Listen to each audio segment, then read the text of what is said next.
Row from Pretoria. Is everything all right? People talk or say things. Hello? Why didn't you tell me it was out of order? I suppose you think that's funny. I'm not allowed out the front door. Who says you weren't? Them. Who? Them. It was terrible out there. I could hear breathing. We told you. Are you worried about the man? They hate us. That's the truth. They want to kill and torture every one of us. You can see it in their eyes. Come now, Frederick. Do you dream about unholy things? I really don't like what's going on here. There's something wrong, and that's a fact. Wait. What did you dream last night? This manifestation of evil. You must be delivered from evil.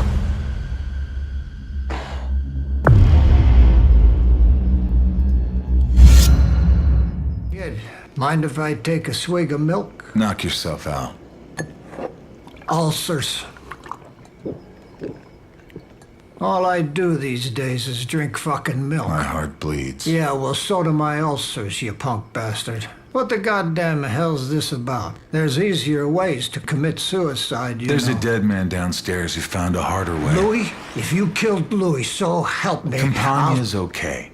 He'll have a headache to make a hangover seem like Christmas, but he's okay. Fatso, too. Then who? A blonde guy, I don't know his name, but I've seen him around. Have you? Last time was at Bayfront Park when you sent him to help kill Cermak. Time before that, I saw him running down Randolph Street when Capone sent him to kill Jake Lingle. And tonight, you sent him to kill Nate Heller. But he didn't quite get the job done, did he? You're wrong on that last count, kid. Dead wrong. Then you sent that son of a bitch to Florida just to catch some sun? I didn't say I didn't send him to Florida. What I do say is I didn't send him to kill you. He pushed me off a skyride tower tonight, Frank. And you know I really don't like heights. I should be a twisted sack of bones and meat on a morgue tray about now, but somehow I'm not. I'm here. He's dead, and so are you. So are you, Nitty. I wish to Christ Lang had killed you that afternoon. I wish to Christ I didn't make them call an ambulance for you. Heller, I didn't send him. I didn't even know the bastard was in town. He doesn't work for me. He doesn't work for anybody now. Something you aren't at all aware of. Why am I not already dead? The silenced automatic in my hand raised to aim itself at his forehead. You are dead. Fuck you. Wait, just wait. Lower that goddamn thing, will you? Just hear me out. I didn't say he never done work for me. He's a guy Johnny Torrio recommended to Al back on the Lingle deal. I used him later myself. Used him now and then on ticklish matters. Oh, is that what I am? A ticklish matter? Kid, I know how you feel. I know the kind of emotions you got running wild in you. I know all there is to know about revenge. You could ask 10% Tony if he wasn't in hell. But I didn't hire a contract on you. I swear by all that's holy. And I'm supposed to believe that because of all the Catholic shit on the walls? Who sent him then, Frank? I don't know the answer to that. Not for sure. But I can figure it out, and so can you, if you try. I was getting confused, starting to wonder what the hell I was doing. Kid.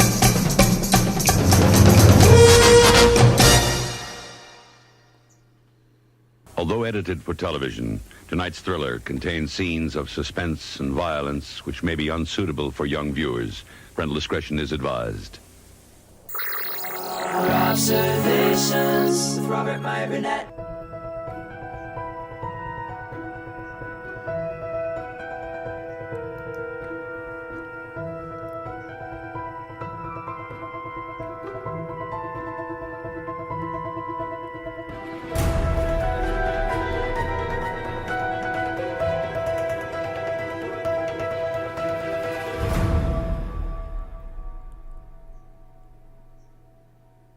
Well, greetings, imagination connoisseurs. Once again, it is I, your Duke of Dope Discourse, your master of fun and wonder, your viceroy of verisimilitude, your sommelier of sci-fi and cinema, your evangelist of the imagination, and the perhaps never to be defined existential Mr. Rogers.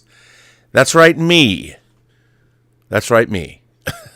Robert Meyer Burnett, and I'm robcasting at you from this, the Robservatory, and this is Robservations episode number 1038. Amazing! Too good to be true. It's too good to be true. He's 6'4", has black hair, blue eyes, doesn't drink, doesn't smoke, and tells the truth. Mr. Smucker, some people can read War and Peace and come away thinking it's a simple adventure story. Others can read the ingredients on a chewing gum wrapper and unlock the secrets of the universe. Lex, what has chewing gum got to do with the secrets of the universe? Mm-hmm. Right, Mr. Smucker. Tonight, I want to talk about a fandom. You know, go figure. It's a subject we talk about a lot. And the thing about, I've been a fan, science fiction fan, genre fan, or as the late great John Schnepp used to call us, sweaties.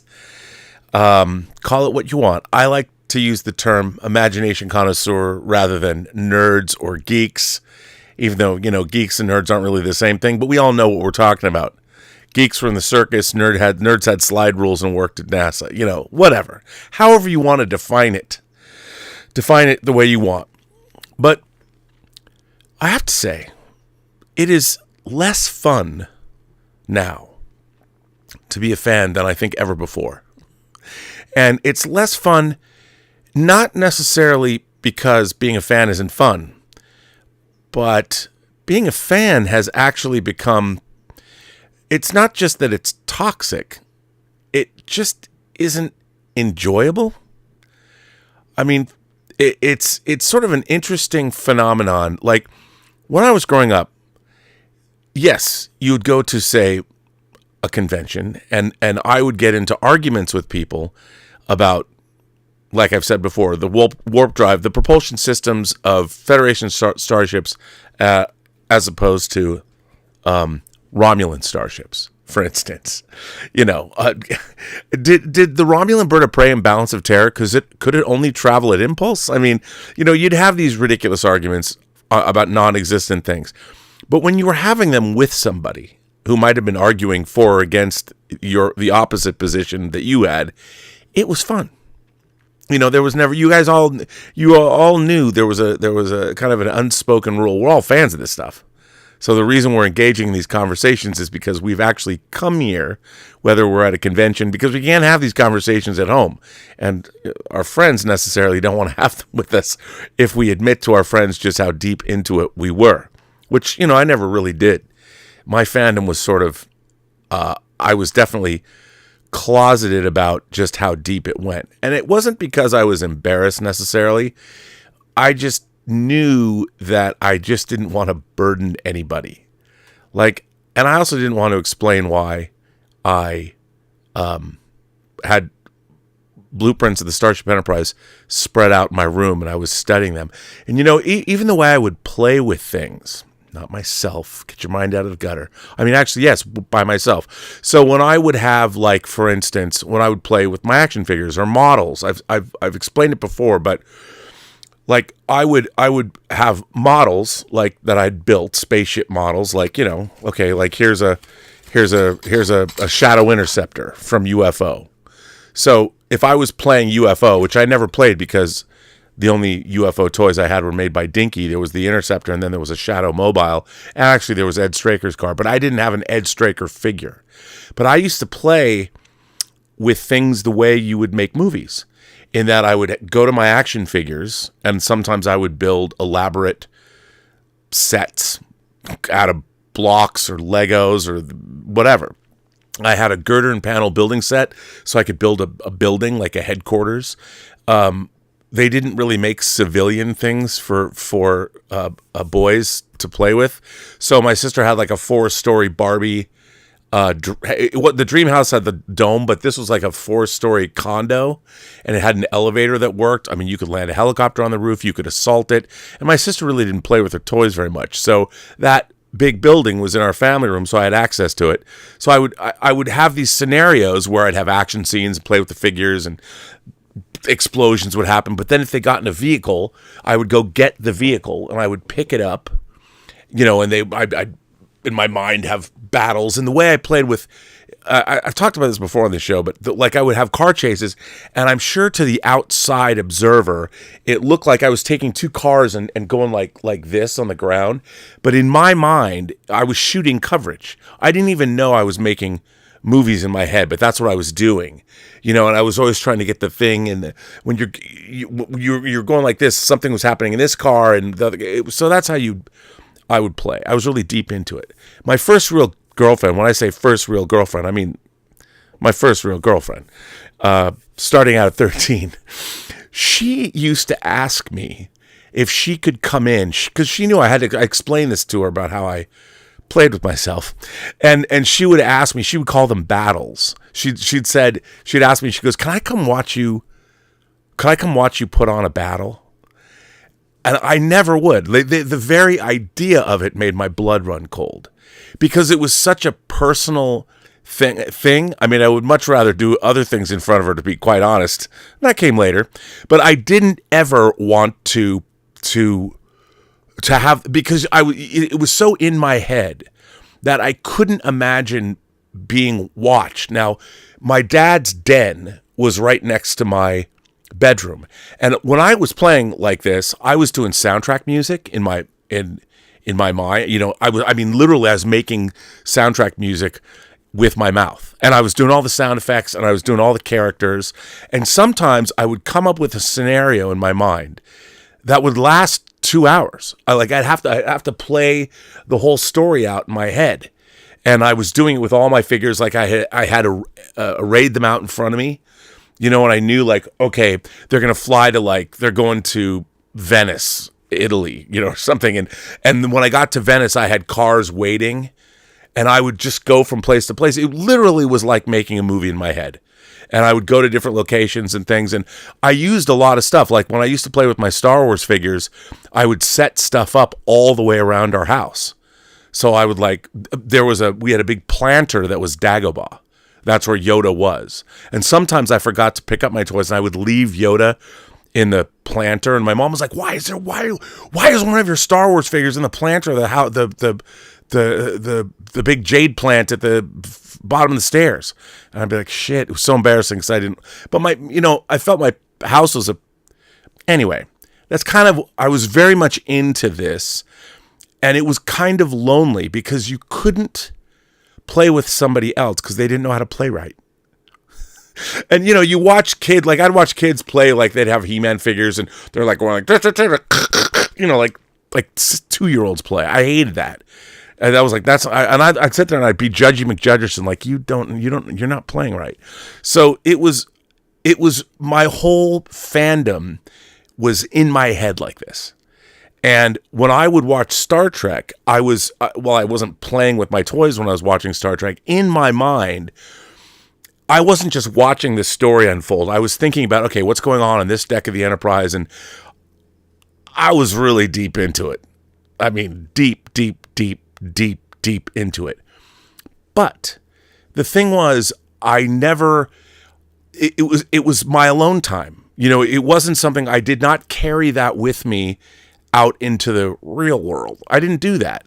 And I would do it in my own time. And then as I started to get older, then rather than play with stuff, like, for instance, models and toys started to get more sophisticated. Like, you'd get the model of the Millennium Falcon and you'd build a model of it, and to paint it and to get out the art of Star Wars and look at it, your experience and understanding of, like, when I watched Star Wars, I'll admit this, when I watched Star Wars for the very first time, I did not understand how the Millennium Falcon was configured.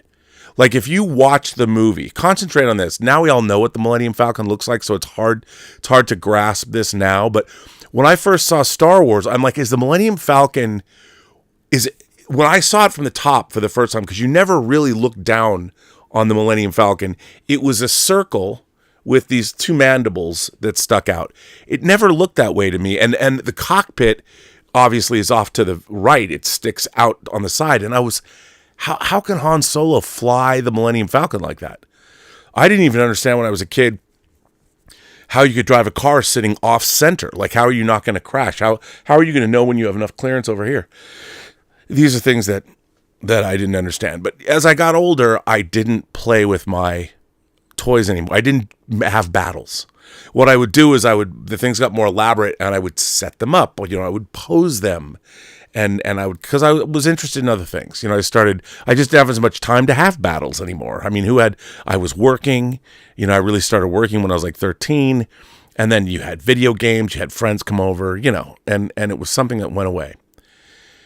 And I often thought, did a lot of fandom, did a lot of people that have grown up, I mean, we all of us have action figures now. Like, I never thought I would inhabit a world where grown men in their mid-50s would be collecting Hot Toys figures. Yet, here we are. And when a new one drops, and a few drop this week, hello, Age of Apocalypse, Artisan Wolverine, you know, and then we get, oh, you're so gorgeous, but then, and you're $400 or whatever, and it doesn't matter. I mean, we're still there. So that has never gone away. But what I find interesting and a little perplexing about fandom, maybe that was too much information for all of you, is that the level of, for instance, I'll give you an example. The people, the Snyder cut, the Snyder bros, as many people say, at first, I really understood. I felt that Zack Snyder, as a filmmaker, from my perspective, really got a raw deal. You know, remember when he was first making Man of Steel, that movie was produced by Christopher Nolan's company and Christopher Nolan. You know, and they were going to expand. Christopher Nolan was going to help. They were going to team up to expand the DC universe. And when I first saw Man of Steel, I loved it. You know, I loved the science fiction aspects of it. I loved how dark it was. I loved how operatic it was. I loved how it was very much Gods of Olympus. Alex Ross's paintings, which I really loved. Kingdom Come, his portrayal of the DC universe, was really obviously a touchstone for Zack Snyder when he made Man of Steel. And I love the fact that it was so like dark and portentous, and I was thrilled by it. However, at the same time, I also knew that maybe this wasn't exactly the best Superman movie, because it had a certain vibe to it. And the vibe was not like what I just showed you. But the thing was, I wanted to show that clip from Superman the movie because of what Gene Hackman said. You know, when two people look at the same thing, especially fans, when we look at the same thing, sometimes we're looking at the same thing, but we as fans in our minds are completely diametrically opposed from one another. And watching the Snyder fandom, I thought, hey, look, you know, I didn't think we would ever see a Zack Snyder's Justice League cut, even though the Justice League was my team growing up. And then it became X-Men and Teen Titans. But the Justice League was my old school OG team. And the Justice League movie was one of the most disappointing things I've ever seen. Not as disappointing as Return of the Jedi, but it was one of the most disappointing things I'd ever seen. And, you know, I love Joss Whedon's Avengers movies, so it was really perplexing to me. But I didn't understand the scope of what had really gone on after. I mean, I understood the business aspects that Batman v Superman: Dawn of Justice, they just were convinced it was $1 billion grossing film, and that didn't happen. And the tone, as Ben Affleck recently said, you can't take kids to that movie. That movie really, that movie has a scene where Jesse Eisenberg puts a mason jar full of piss in front of Holly Hunter before murdering the congressional hearing committee. I mean, it was a different kind of a tone. And yet the people that love those movies, I think they don't so much love, say, Superman as a character. They particularly love Zack Snyder's portrayal of Superman, the character, and the universe. Zack Snyder's take on the entire DC universe. It's the feeling it instills in you when you watch it. It's like that version of Superman to me is the godlike. I'm a worshiper of that. I'm a worshiper of the maleness, the handsomeness, the coolness. I mean, there's a worshipfulness to the people that love that portrayal of the DC characters, which I understand because it's the way I always saw them in my mind when I was a kid. You know, even though I was watching the Super Friends with Wendy and Marvin before Zan and Jaina came, Wendy and Marvin were, again, the old school Super Friends before the Wonder Twins showed up. And so I understood that the pantheon of DC characters, because in my mind, I always saw them as these gods and these people that we aspired to be. And I think in this day and age, in our post-social media age, when image has become such a part of our civilization, that identity, we are now, there's so much. I mean, I used to think we'd just flip through the pages of a magazine and be like, oh, I wish I could look like that Calvin Klein model, or I wish I could be that Abercrombie and Fitch guy. And you look at that and realize, I mean, you could be if you wanted to put in the time and the effort. But, you know, we as fans, we're not really known for, we might embrace the perfect ideal of characters, but in our own selves and our own bad selves. Some of us do, but a lot of us don't. You know, we don't, because it's a lot of work. It's a lot of hard work. And in this day and age, I mean, it's tough to maintain that. But it was interesting to me that fandom has become, I don't want to say toxic, but I think people in general, I think our civilization has become toxic's not, maybe not, I think it's more of a malevolent, we live in a more malevolent time where it is, I feel like we've slid back. There's a barbarism that is just below the surface of our civilization. But it does show up in fan debates. Like, I have not been, like, for the most part throughout my life, I've been very nice to people and people have been very nice to me.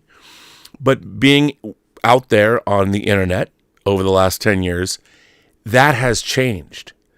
There is a level of disrespect that permeates our culture that at every level. And it's there in fandom as well. The things people have said to me, and by the way, I'm a big boy, I can take it. I don't really take it personally. But the things people say to me and to other people, I am shocked by it. Now, I have given in to my baser instinct occasionally and thrown back as good as I've got. But it's amazing to me that usually these conversations and the vitriol is over movies or comic book characters or Star Trek or something else. You know, there have been people that have come after me because I would make an offhanded, like I made this offhanded remark where I said, people want to be objectified by other people. Like if you're in love with somebody, there's a part of you that wants you, that you want to be objectified. You want them to think you're beautiful, or you want them to think you're handsome.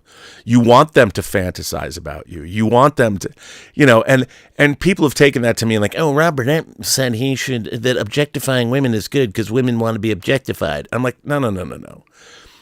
But people want other people to like them and lust after them. That's part of human nature.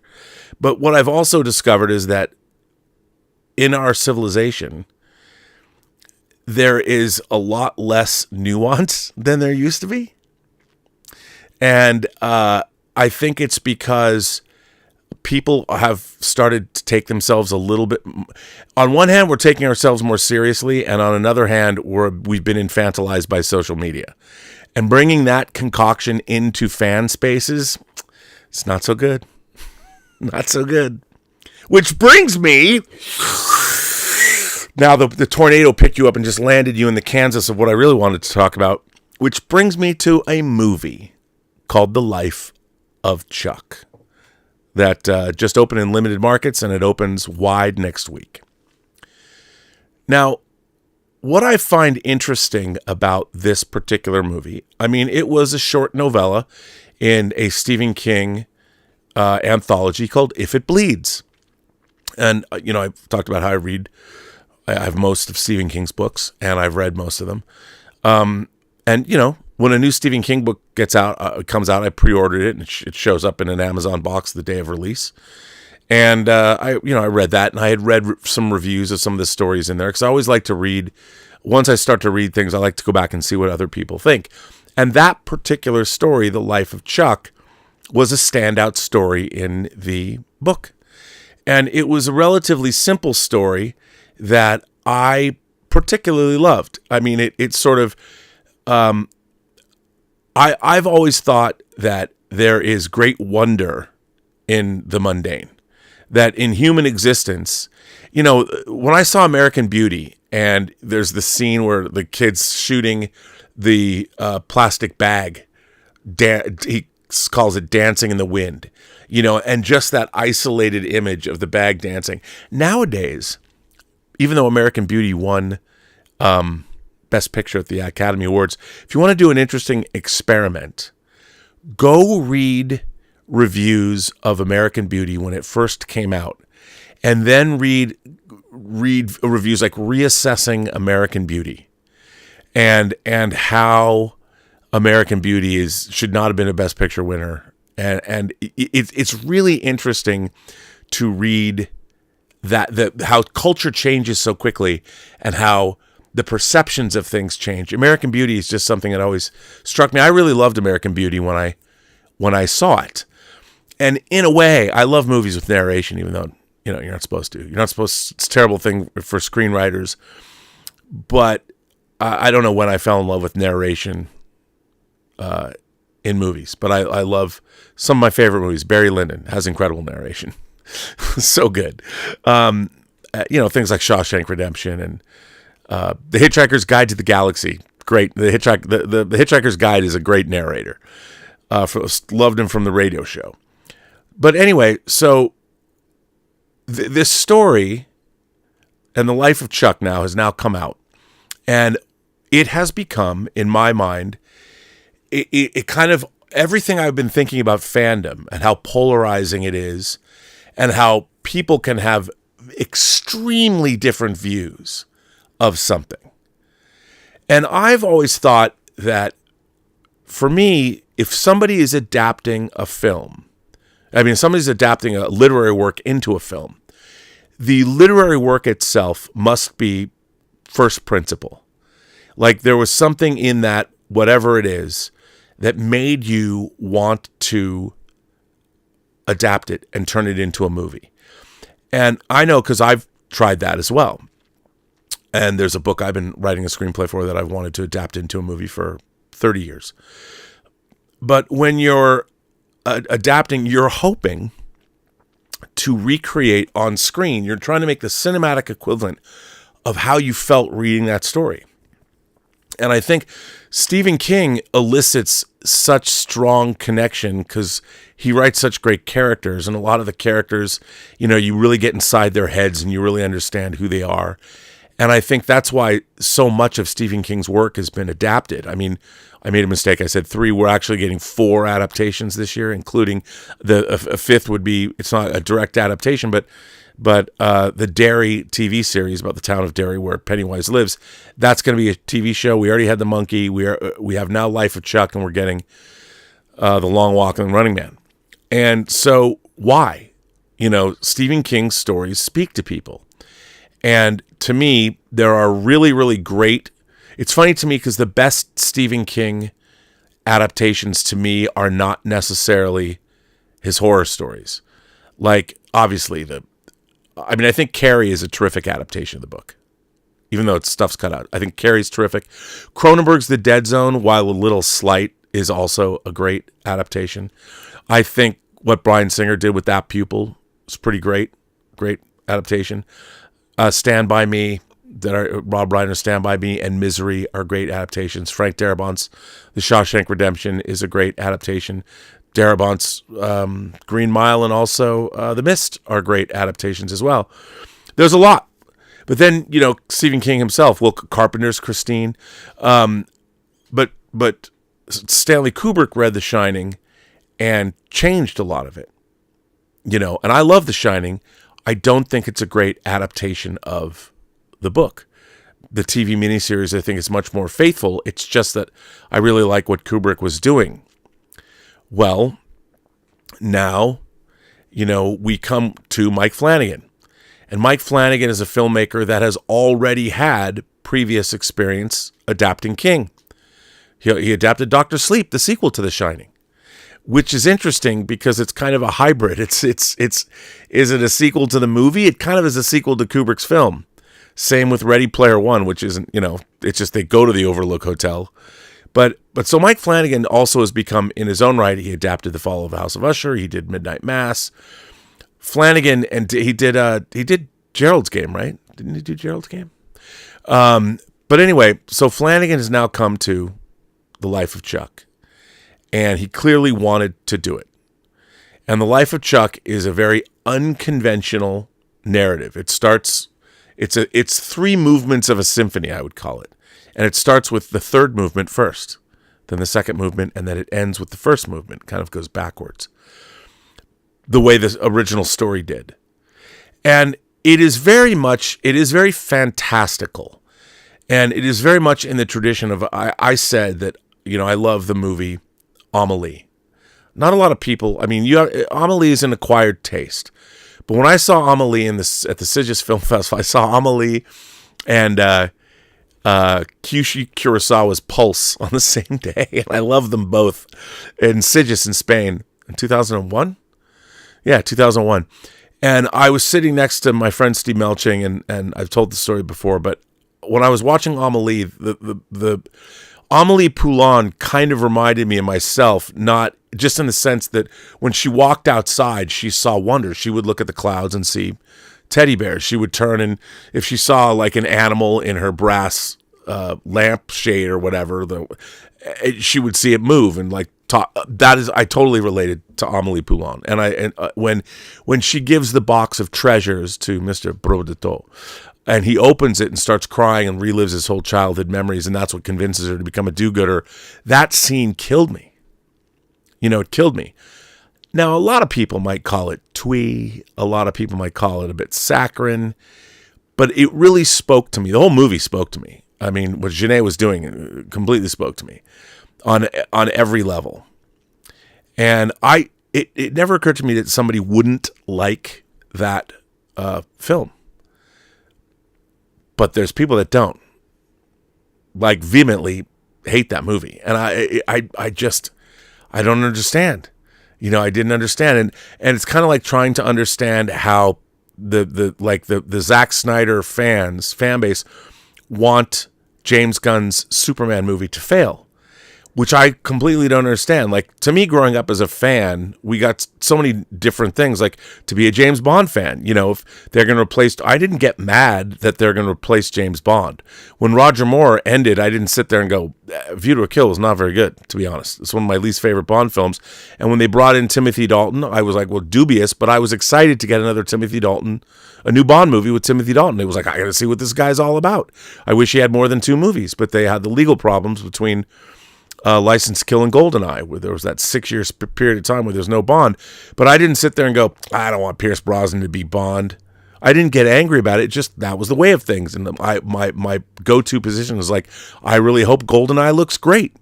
It looks great. I hope it is great. It never occurred to me I would never have said, well, I'm not going to go see that movie. Pierce Brosnan's way too pretty to play James Bond after Timothy Dalton. Like, I didn't... the filmmakers and it's a weird thing, because in fandom today, we take things personally in a way I don't think we used to. And a lot of it is because we now have social media where we can go out. Like, when I was doing my little battles in my room, there was nobody else I could do that with. Maybe if I had the internet, I could be playing and having battles with somebody else in their room. We have cameras be like, what are you doing now? I have no idea if that would have worked, but it could have. Maybe I would have had different friendships. It's weird how people carry their friends around with them all the time. They're never disconnected from their friends. They're just always on, And that is an experience of the world that I'll never have. And by the way, I don't think I would want to have it.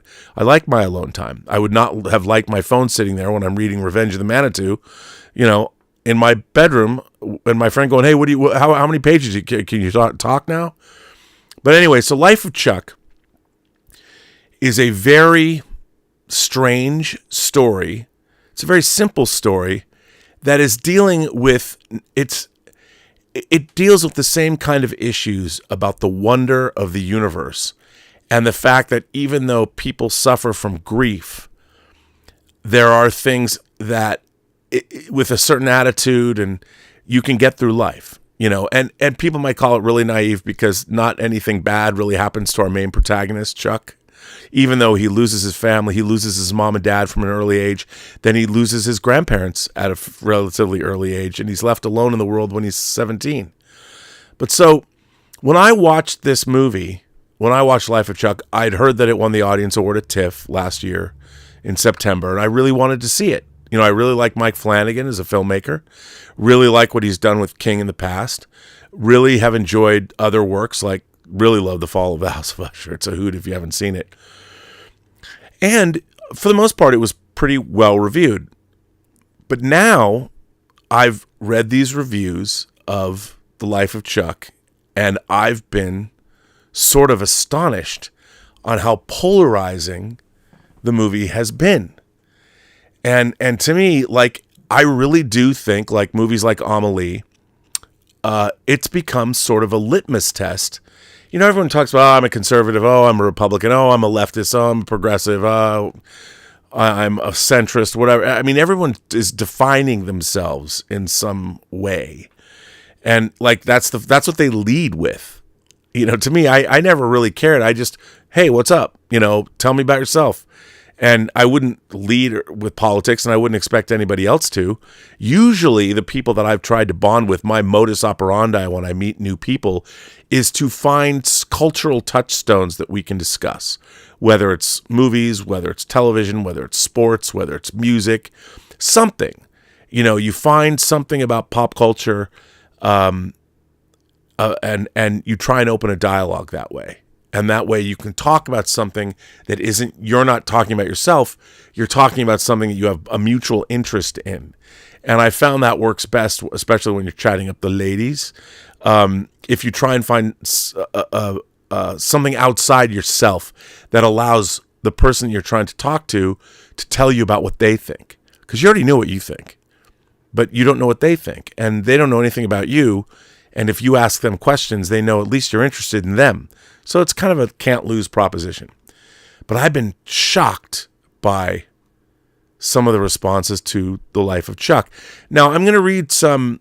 If you don't know anything about Life of Chuck, I would say maybe you don't want me to read these reviews. And I would suggest don't listen to this part of the show because there is a lot to take in. But I want to read these reviews because I think I need to try and make sense of them as well. And I have 3 of them. And the first one that I want to read is actually from Mashable. And it was written by Christy Pushko, I think. Is it Pushko? Yeah, Pushko. And she... Okay. So, I hope you heard that. I get throttled, I'm telling you. I don't know if someone's doing it to me on purpose. I'd like to think that because that means somebody malevolent is waiting till I go on. Okay, so here's this review. The Life of Chuck. Mike Flanagan and Stephen King team up for career best cinema. Now, that's a bold statement. I mean, anybody who's a Stephen King fan, that is a bold statement. But she goes on to say, The Life of Chuck is a perfect marriage of Mike Flanagan and Stephen King's talents, but not in the way you might expect. Both are living legends of horror, with the former creating a bevy of absolutely haunting miniseries for Netflix, including The Haunting of Hill House, Midnight Mass, and The Fall of the House of Usher, while the latter is a prolific best-selling author whose horrific work has spawned such iconic scary movies as The Shining, It, and Carrie. This is Flanagan's 3rd King adaptation, having tackled the kinky and nightmarish Gerald's Game for Netflix in 2017, and the Shining sequel Dr. Sleep. Despite their shared taste for the scary stuff, their latest collaboration has much more in common with mainstream King adaptations like Stand By Me and The Shawshank Redemption than any of the other above gems. The star-studded cast includes Chiwetel Ejiofor, Tom Hiddleston, Matthew Lillard, and David Dastmalchian, as well as previous Flanagan collaborators like Karen Gillan, Mark Hamill, Raoul Colai, Samantha Sloyan, Jacob Tremblay, and Kate Siegel. This dazzling ensemble tells a profound yet joyous tale of life and death, but not to worry, there's a bit of spooky stuff in here too. For those who haven't, I'm going to try and keep this as spoiler-free as possible. For those who haven't read King's novella, this movie's story is a mystery for much of its runtime. That's a thrill so rare I won't be ruining the fun with spoilers. So let's say this. The life of Chuck begins in a world plagued by catastrophe. Earthquakes are sloshing off chunks of California into the Pacific. You don't see this, you only see it on news reports. Rampant absenteeism has shattered the reliability of society, and the internet is down, even Pornhub. Incredibly, Flanagan's adapted screenplay paints a world that feels both terrifyingly familiar to our own and yet also speckled with humor. Now, for instance, Das Malchian, a character actor who is a gift to the horror genre, pops up to deliver a heartbreaking monologue that's gently studded with a great, humane punchline. The witness to those waves of pain and resilient pleasure is Marty Anderson, Ejiofor, a grade school teacher who desperately is trying to make sense of the new lack of order, but is distracted by the widespread advertisement that is the movie's central mystery. Charles Chuck Krantz stares out from billboards and TV commercials. That's played by Tom Hiddleston, a thin smile on his face. Next to him is a chipper message thanking this seemingly pencil pusher for 39 great years. It seems to be a retirement ad.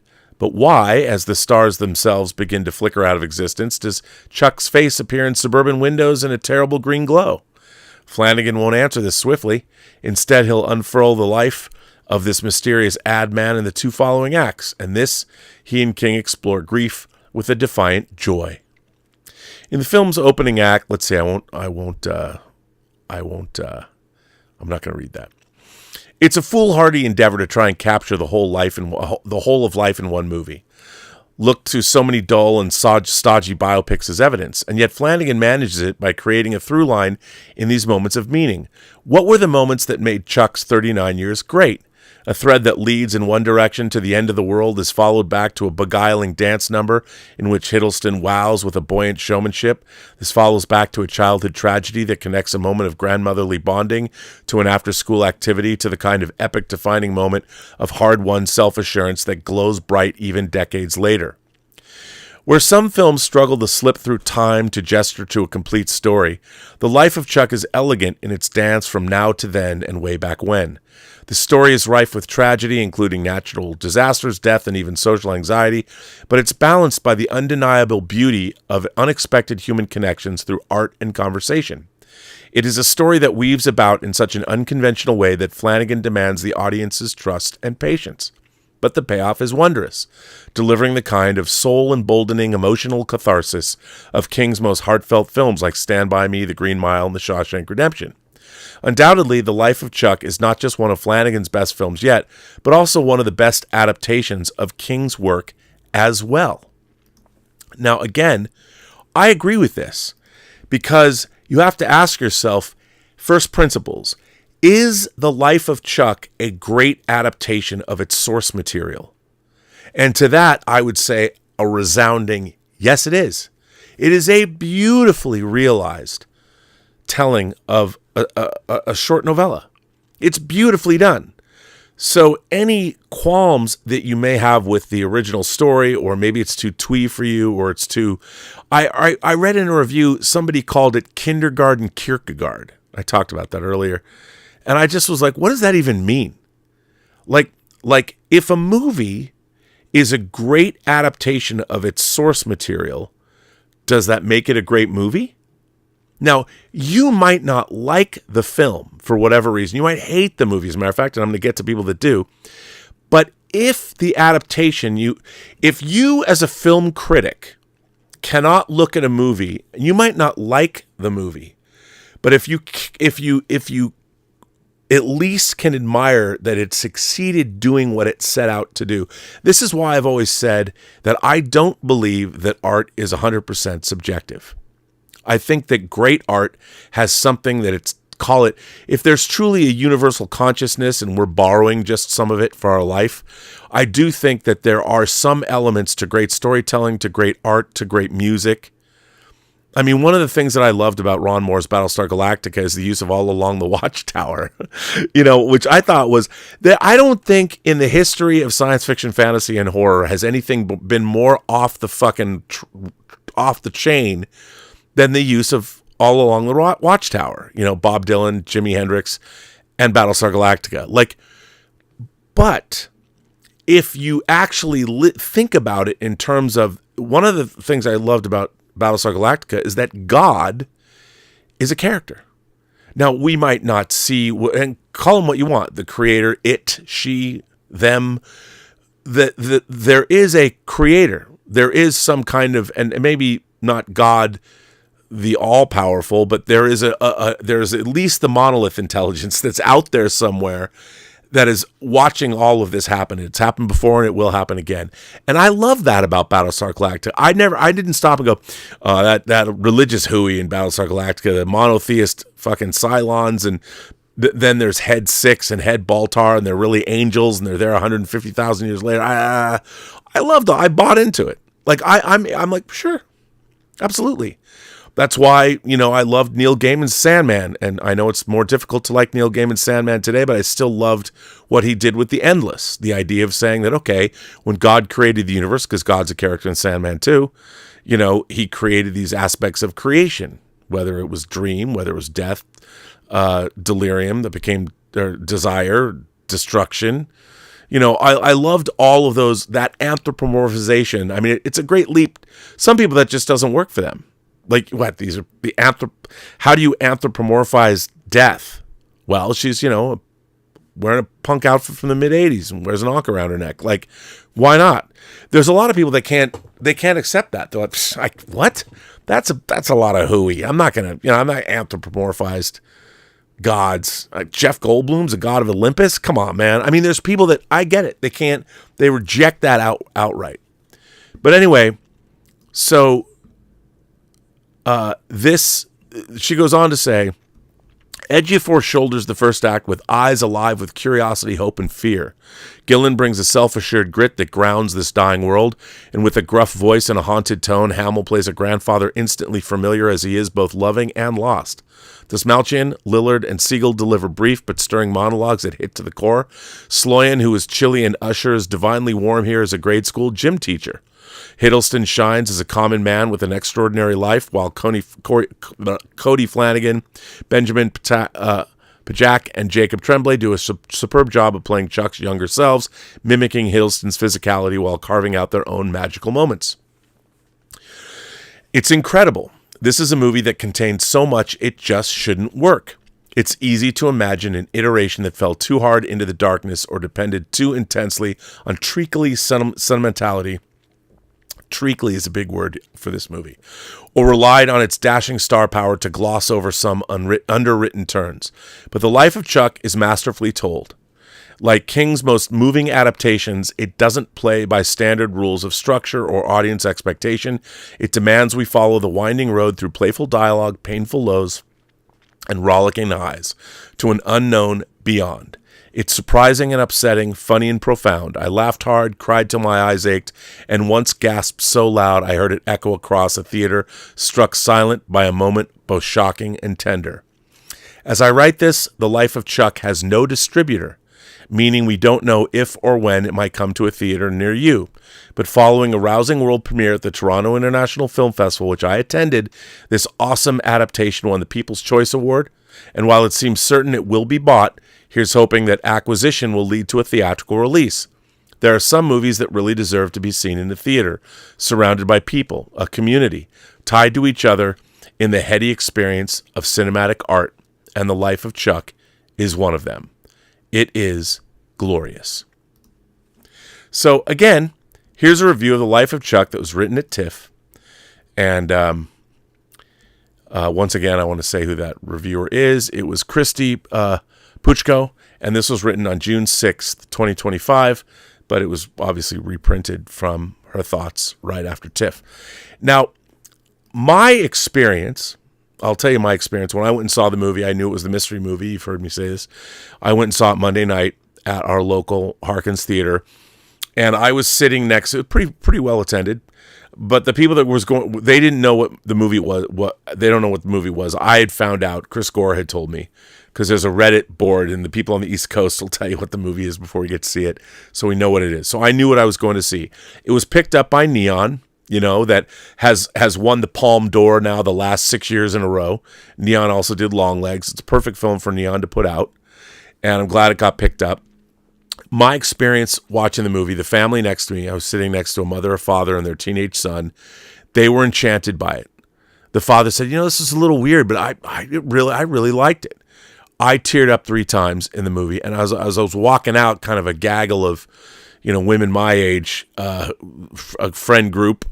Clearly, they go to the mystery movie, and we chatted. We chatted for 10 minutes after the movie was over, and I asked them, I'm like, well, what'd you think?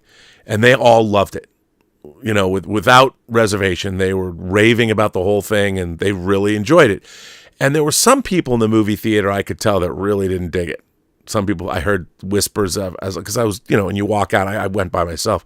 I'm always curious to hear what people are trying to overhear, eavesdrop on their conversations. And some people just didn't dig it. Didn't dig it at all. And for me, when I was watching it, and I've tried to explain, I told Chris Gore this because he's seen it, wouldn't understand. I said, the fractured storytelling, it reminded me of George Roy Hill's adaptation of Kurt Vonnegut's Slaughterhouse-5 that came out in the early 70s. If you haven't seen Slaughterhouse-5, it's a terrific science fiction film. But it deals with multiple storylines about a character's life. And George Roy Hill went on to do World According to Garp. He did Butch Cassidy and the Sundance Kid as well. And I really kind of love fractured narration when you're learning about a character's life. Slaughterhouse-5 is one of those things. One of my top 10 favorite movies of all time. One of my favorite movies of all time, All That Jazz, does the same thing with the life of Joe Gideon, it's kind of Bob Fosse's Ramona Clef. All That Jazz is, I think, one of the great movies ever made. It's one of the great fantasies ever made, and it's one of the great movies about show business ever made. I love it so much. And I saw that movie when I was 12. And it blew me away when I was 12. And I still look at it. It's the movie that made me want to learn to be an editor. I love that film. But there is the DNA of the life of Chuck is kind of in All That Jazz, in Slaughterhouse-5, in those kinds of movies. It also reminded me of a lovely movie that stars Jared Leto. I know, don't let that put you off. It's a great movie called Mr. Nobody, a terrific science fiction film that you don't hear a lot about, but it deals with a man's life. And it also has DNA to the other movies I just discussed. And if you can find Mr. Nobody, try and get the longer director's cut if you can. It's on Blu-ray. I highly recommend watching it. It was terrific, but it was very Life of Chuck-esque. It fits underneath that same umbrella. But anyway, so this review, I was like, I totally agree with that review. Again, first principles, terrific adaptation of the original King story. But I understand, and listening to the chatter for over the last 6 months or a year about James Gunn's Superman and how it's being spoken of by the people that are staunch defenders of Zack Snyder's vision. And to me, hey, the Snyder Cut came out. And I never thought it would. I'm like, it doesn't really exist. And by the way, it didn't. There was, of course, a rough assembly of it, as Zack Snyder will tell you, had a black and white version of it on his computer. But they needed to put $70 million into it to finish it, which is something that I was always saying. And I said, there's never going to be a Snyder Cut unless there's a venue in which they can justify spending the money. And when HBO Max came about, when they announced HBO Max, I'm like, the Snyder Cut can happen now. And it did. And if you go back and people want receipts, they can go back and they can see when I said this on the Campia show and on Collider Heroes, because we talked about it a lot. And it wouldn't have existed because until they had somebody to pay for it. And luckily, they ended up having somebody to pay for it. And it got made. And for the record, I fucking love the Snyder Cut. I love Snyder's Justice League. Is it long-winded? I don't care. I love the Snyder Cut. I love Zack Snyder's Justice League. Because to me, it has more joy and wonder than Dawn of Justice did. And I there's just a lot going on in it that I like. There's more buoyancy, there's more fun in it. Batman v Superman Dawn of Justice is not a fun movie to watch. And I love it, but it's not fun. Whereas Zack Snyder's Justice League has fun scenes in it because you have the Flash, you have Aquaman. I love the scene where Bruce Wayne goes to see Aquaman, and you see Bruce Wayne on a horse. That's it. You know, he's gotten off his horse and he's in wherever, Iceland, Norway, wherever the hell he is. I'm like, I'm already, that made me smile.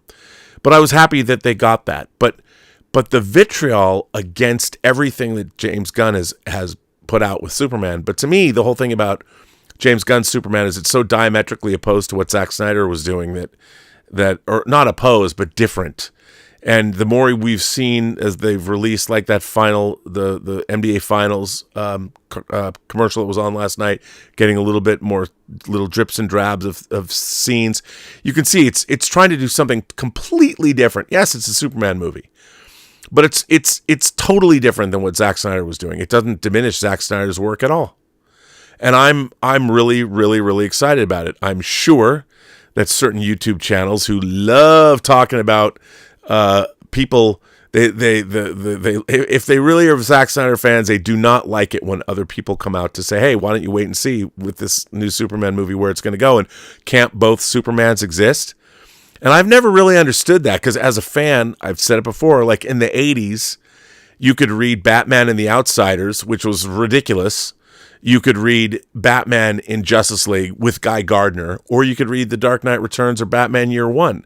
There was every flavor of Batman under the sun. And I never thought, well, I'm not going to read Jim Apparel's Batman and the Outsiders when I can be reading Frank Miller, and see how he draws Batman.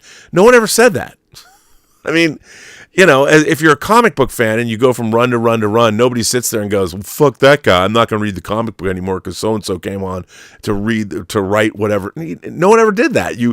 That was just part of the reality. And you like creators, some creators' runs better than others. I mean, what was the Clone Saga? No, not so good. I mean, even Chris Claremont that I loved, eventually he wrote X-Men. He wrote one too many issues of X-Men. I'm sorry. Even Chris Claremont, And so when somebody like Scott Lobdell came on, it was, or whomever, I loved Hickman's run on X-Men. A lot of people didn't. But it was, anyway. So Life of Chuck, this review, I agreed with. Right up my alley. I felt exactly the same way this person did. Now, it's hard for me to conceive that there would be somebody who would think differently. Oh, but let me tell you, there certainly is. And before I bring that up, I need to restructure the I don't know what happened here, but let me just get it to where it was. Okay. So this one, this review comes from Film Freak Central. Yep. And here it is. Brought to us by Walter Chaw. And I just want to point out that what does Walter Chaw, out of however many stars, 4 stars, Walter Chaw gives The Life of Chuck, who we just heard The Life of Chuck for this other reviewer, was one of the great Stephen King adaptations that Flanagan and King were at the top of their game.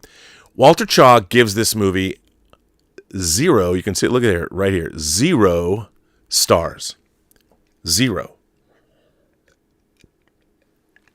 First of all, I know apparently he's given other movies 0 stars. I don't understand how a movie reviewer that likes movies would ever stoop to saying a movie has 0 stars, meaning I guess it's utterly worthless. And then he proceeds to write a big piece about it. Now, let me delve into this, Mr. Chaw's piece. And I would say he gives you 0 stars, but here's Tom Hiddleston dancing. Now, look at the looks on their faces. Wouldn't that intrigue you? Like, what's making them so happy, and why are they dancing? That alone, I think, that one image is worth more than 0 stars.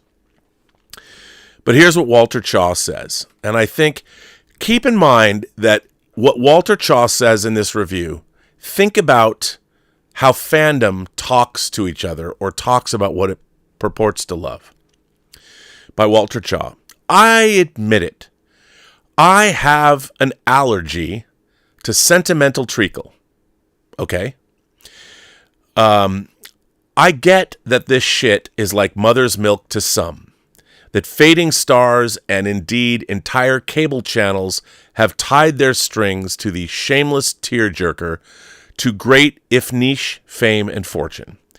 It's a me problem, and I accept that. I reject being force-fed platitudes as meaningful life lessons. I break out in hives in the presence of Humpty Bodumpty scores, thick on strings and a sense of wonder. Maybe a wistful tinkle in the keys when an angel earns its wings or dies of cancer. I dislike it enough that not even Macaulay Culkin getting stung to death by bees could save my girl for me. I confess I haven't read the Stephen King short story upon which Mike Flanagan's The Life of Chuck is based, though I do remember a lovely piece by King published decades ago in his collection Night Shift, The Last Rung on the Ladder, which, by the way, my friend Jim adapted into a film, one of the Dollar Babies. That, sans any supernatural elements, managed to bring a tear to my eye. So it's not King's variety of sentiment I'm immune to. I weep my eyes at still at the last I love you man in Christine. Only the bad faith kind that traffics in broad stereotypes dedicated to milking those fucking tear ducts like Amish grandfathers speed bagging the herd teats before dawn. Okay, so you as a film reviewer and a media analyst has told us this, that this is anathema to you. Why review it? Like, you've just said you hate this kind of film. And if you hate this kind of film, that means that probably anything you have to say about a movie like this is not worth listening to. But this is how you open your review. You excuse yourself by telling us, I hate this shit. I hate this shit. You know, only the bad faith. Is there, I guess there's good faith treacly and bad faith treacly. I would say that there's good and bad storytelling, and there's really great treacly storytelling, and perhaps not so great treacly storytelling. The key then is to analyze treacly storytelling. But if you say that you don't like it at all, why don't you recuse yourself? Why do you want to have to go? Why do you go write then a review and give it 0 stars when you're supposed to be? I guess that's why you're writing for Film Freak Central. If that's your position, why do you then have to go on and take, obviously, Stephen King and Mike Flanagan, whose work you said you love both of the creators' work. If this isn't your jam, leave. You just said you are not the person to review this, but now you go on. I'll also admit that a large part of my aversion to feel-good slop likely has to do with my ingrained masculine toxicity, with it being hard enough to express vulnerable emotion without having it torn out of me by fistful of giant ham hands. You got to buy me a drink first. In the case of film, television, theater, be elegant. Please have some care for your craft and story, so that even if the moral is gather ye rosebuds while ye may, you got me there with some respect for me as more than a collection of swollen glands. So now, you not only do you say you don't like these stories, now you're saying if you do have to watch these stories, you're only going to watch them or you're only going to respect them if you get them the way you want them. To me, this is a problem with fandom in general right now, and I'm not blaming fans. And it's also it's a problem with our entire civilization, our entire social media-soaked civilization. I only want things the way I want them. And if I don't get them the way I want them, well then, no. Now, people might be looking at me going, well, Rob, isn't that what you think about Star Trek? Isn't the way you talk about Star Trek the way you talk about it because it's the way you want it? No. The difference is that Star Trek already has a very long track record of what it is. And what good Star Trek and bad Star Trek has, you can look at it, it's got 60 years of what history and the fans and viewers, but mostly history, has defined what makes Star Trek what it is. This is more of a general treacly term, but anyway. Which brings me to The Life of Chuck, he goes on. A narrative told in 3 chunks, and the last chunk first. the fashion of things trying very hard, in which we witness the... I'm not going to read any of that. I don't want to. You know what? I don't want to end the... There's too much... He spoiled this. This is a terrible review. And I would revoke Walter's film. And I know of him, and he's not a bad guy. I mean, I don't know him personally, but this, I think, is an irresponsible review. And he's just taken glee in, anyway, doing this. He says, listen, but I do want to read this. I don't know that I'll have anything better flash before my eyes when I shuffle off this mortal coil, but I'm not offering my life up as an inspirational, middle-brow cause celeb that probably would have won the Best Picture Oscar had it come out in November rather than June, thus saving it from being remembered with the same combination of dismay and embarrassment as Paul Haggis's Crash. Embarrassment, as it happens, is the key emotion elicited by Life of Chuck if you're the sort of emotionally closed off, relatively demanding asshole I am. Well, at least you know you're an asshole. Embarrassment of the secondhand variety, like when you go to a poetry open mic and, dude, look, I'm sorry that'll happen to you, but you're not a poet. Anyway, you have one life to live, so live it. You don't need to tell me. You don't need me to tell you that. You sure as fuck don't need the Life of Chuck to either. So he spoils a lot of this, so don't read the rest of this review. But what I don't like about this is what he, and I've said this on the show, if you like something, even if I hate it, you should like it unapologetically with all your heart. If you like, I've said before, there's a lot of people that are going to come to Star Trek for the very first time through modern Star Trek. Star Trek doesn't need me to defend it. Star Trek will take care of itself. When people go dipping into the rest of Star Trek, it doesn't need me to tell you what good Star Trek is and what bad Star Trek is. You'll see it for yourself. You'll understand. But this review, clearly he knows the film won the audience award at TIFF. He knows there's a lot of people that will enjoy it. But this review takes... He basically says, one, I'm not the guy... this movie's not for me. You know, and the people who it is for are idiots. And I'm not an idiot. And I know I'm not an idiot. And I will freely admit I love this movie. Just like I really enjoyed the short story. Just like I enjoy Mike Flanagan and Stephen King's work. So if they choose to serve this up, and they have this big track record, I have to ask myself, in the context of both King and Flanagan, why would they tell this story? I mean, Stephen King will tell you, he doesn't even remember writing Cujo because he was so gacked up on blow. He'll tell you that. I hated the Tommyknockers, although I did love a short story they published in Rolling Stone magazine called The Revelations of Becca Paulson that the Tommyknockers sort of sprang out of, but the book is not good. You know, I kind of like the story The Langoliers, but I hated how they did it on TV. You know, you don't have to, if you love an artist, you don't have to love everything that they do. But this review that Walter wrote, I don't even understand. Like, it's like he didn't like the movie, but he wanted to come tell everybody that he hated it. First of all, he's got to tell you that he's an asshole. He tries to absolve himself of writing this review by saying, I'm an ass.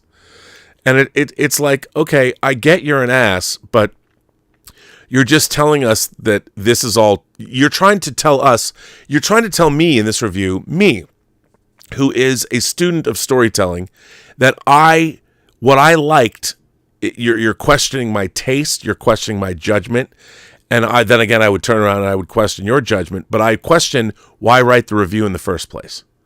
And yet people feel they have to chime in on everything. I would say recuse yourself, because you're not the guy to be reviewing this movie, and that's okay. That's okay. You know, but to give it 0 stars, save that for something that deserves 0 stars, like Star Trek Discovery. No, I'm kidding. I know people are like, Rob, come on, you can't say one thing and then do the other. It's true, and there's a lot of people that like Star Trek Discovery, and I don't begrudge them. You know, I begrudge the people that have used Star Trek, again, like Walter here is, they're not trying to tell great Star Trek stories. That's what I object to.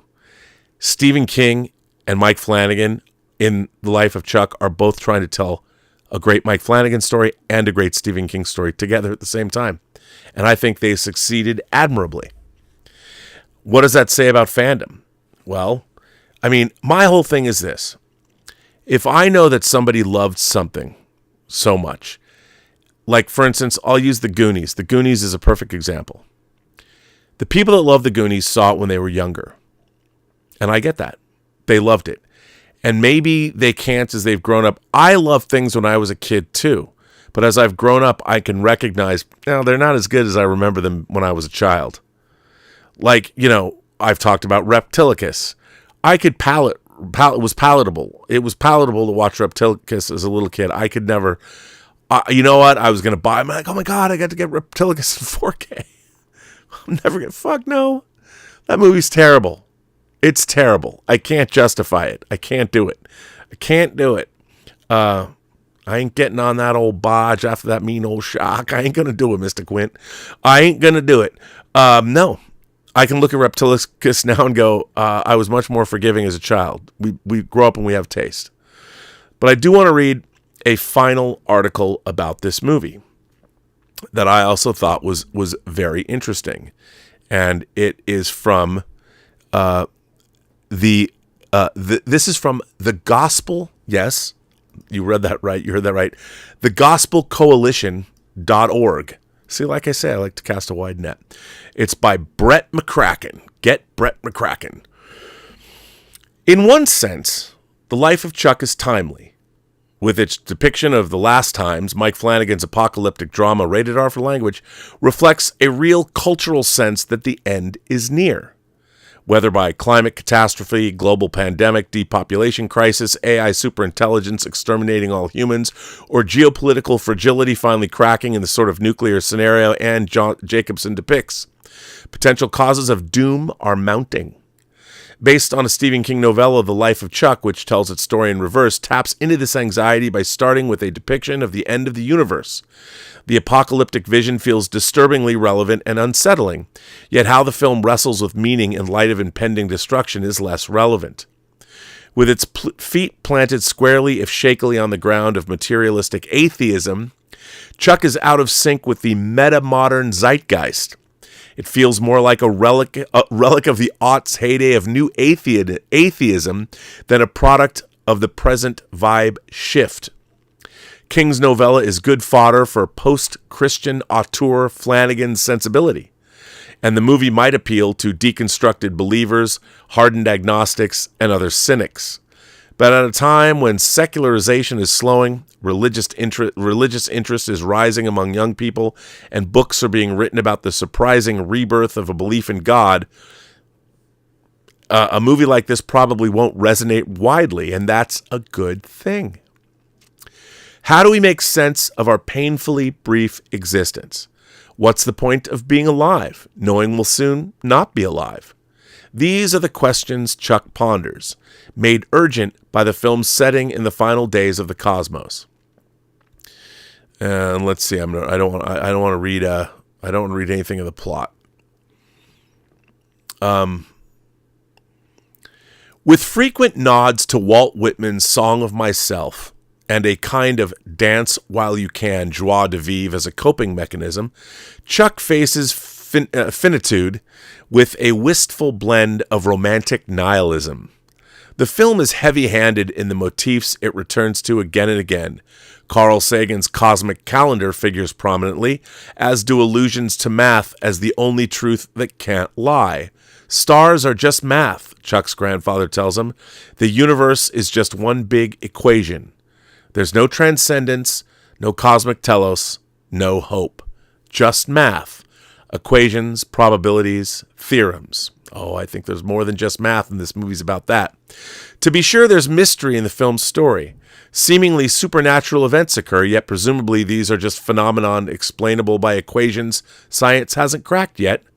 It's a perspective close to that of Christopher Nolan, whose films are constantly depicting magic that's simply futuristic science.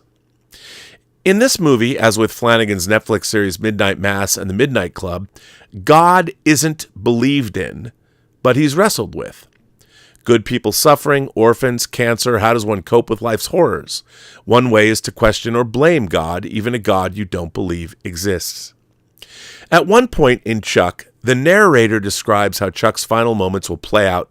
I'm not going to read that. Is this the extent of life's meaning?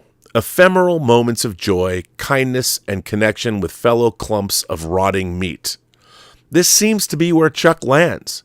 Since there's no meaning beyond this life, simply living your life is the most meaning you can muster. This echoes a sentiment where we hear elsewhere in secular pop culture, as when a character in The White Lotus says, I don't need religion or God to give my life meaning because time gives it meaning. I suspect these answers don't satisfy the majority. A philosophical hallowing of time might be a way committed atheists cope with death, but it's a luxury belief of the elite, not a viable existential framework for most people. Your average person doesn't want to just run out the clock and isn't convinced being kind to one another is the main point of life. Where do we get the criteria for what kindness looks like anyway? Or a convincing reason why kindness matters if we're all going to be dust particles soon anyway? Now, I've always thought this is kind of, let me stop right there for a minute. I've always thought that this is interesting about religious belief. That, you know, the question is, if there's not a God, why should we be moral? Why should human beings do a moral thing? Why do we live in a moral, just universe if God doesn't exist? I can't tell you the answer to that. But I would say this. I believe that human beings, and I'll tell you something, I think that animals too. How many YouTube videos do you have to watch of interspecies romances? Dogs coming home with deer, bringing them through the dog door. You know, animals cooperating, a dolphin. And it's not just because we only take videos of anthropomorphized moments of animals. I think the de facto sentient beings, I have no reason to believe this other than what I've observed in my over half century on this planet. I think that sentient beings, while maybe animals are not as self-aware as we are, it is clear that empathy is something. I think there's people, you know, there's all different kinds of people that are born. I think there's animals. I think there's humans born without empathy. Psychopathy is real.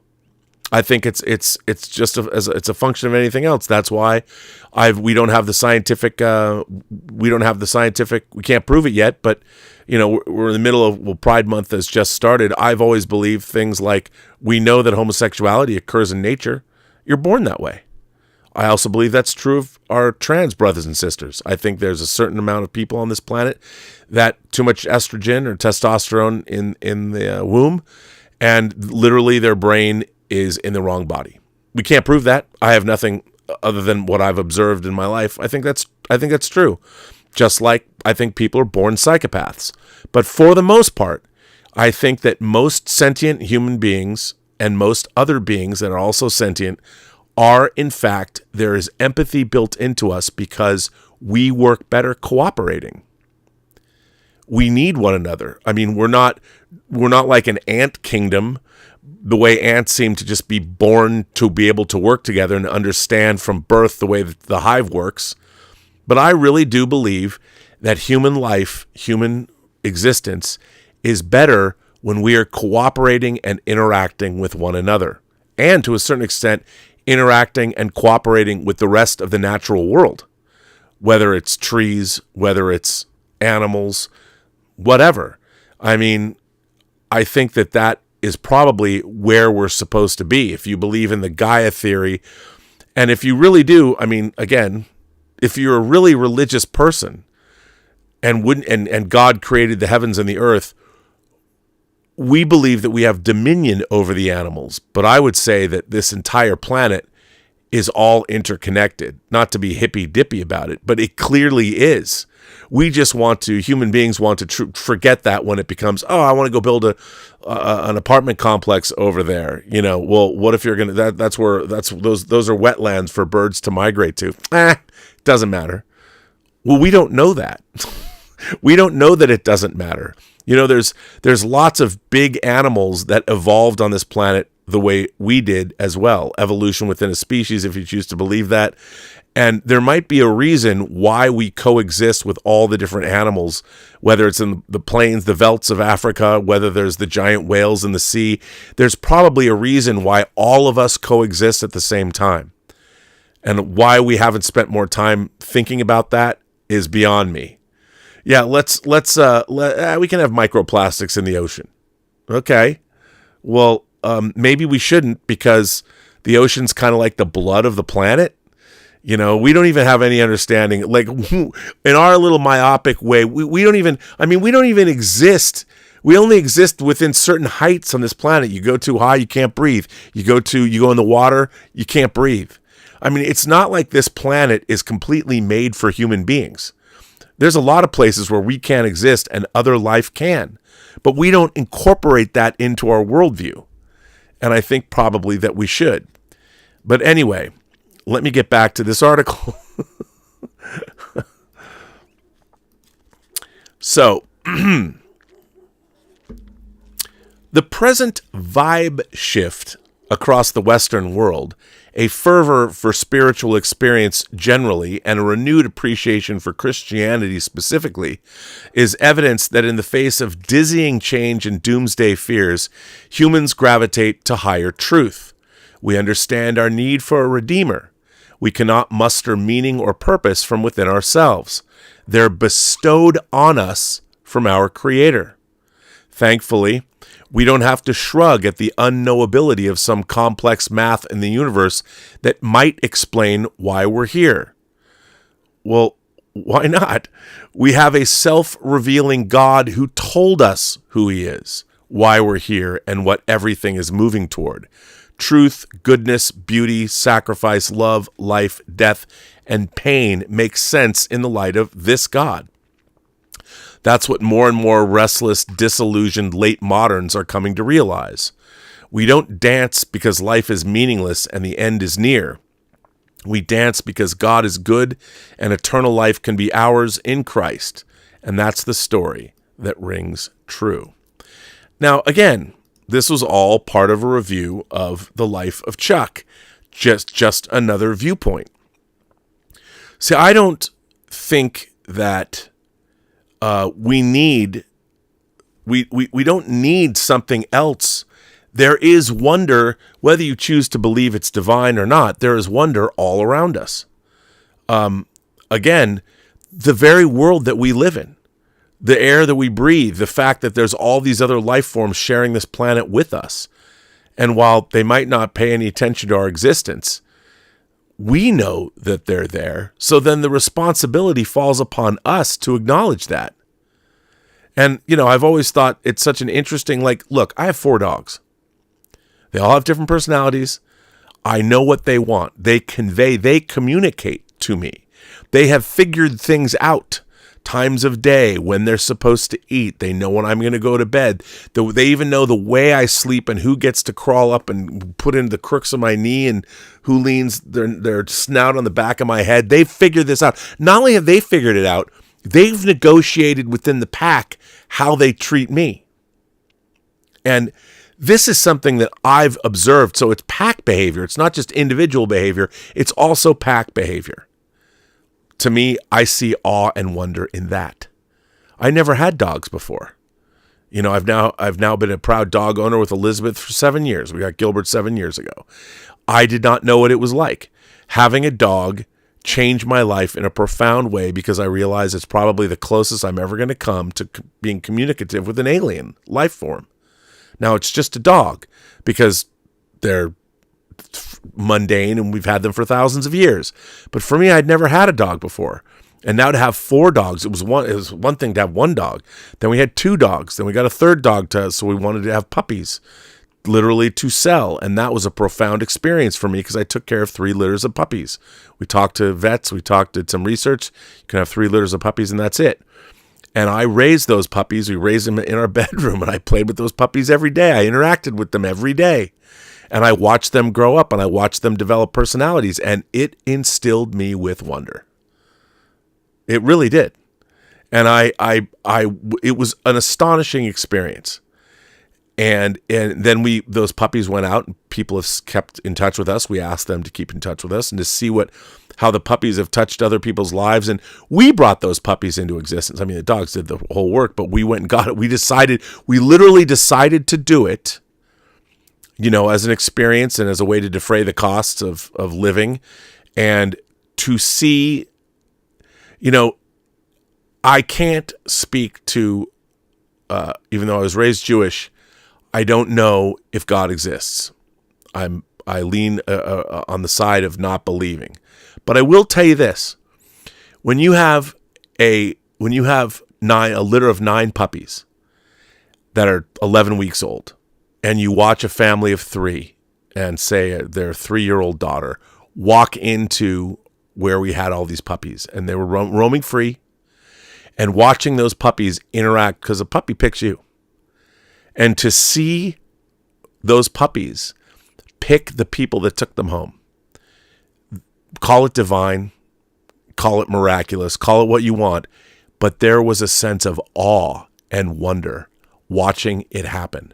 Watching life forms that were not you interacting with life forms you were responsible for bringing into existence.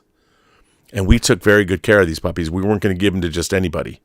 We had to talk to people. We had to see people. We had people come to our house. We could have met them somewhere else because we needed to see them interact with those puppies. If we didn't like the looks of those people, they didn't get our puppies. But to see it happen, and I got to see it happen 23 times, and it never got old. And you know what?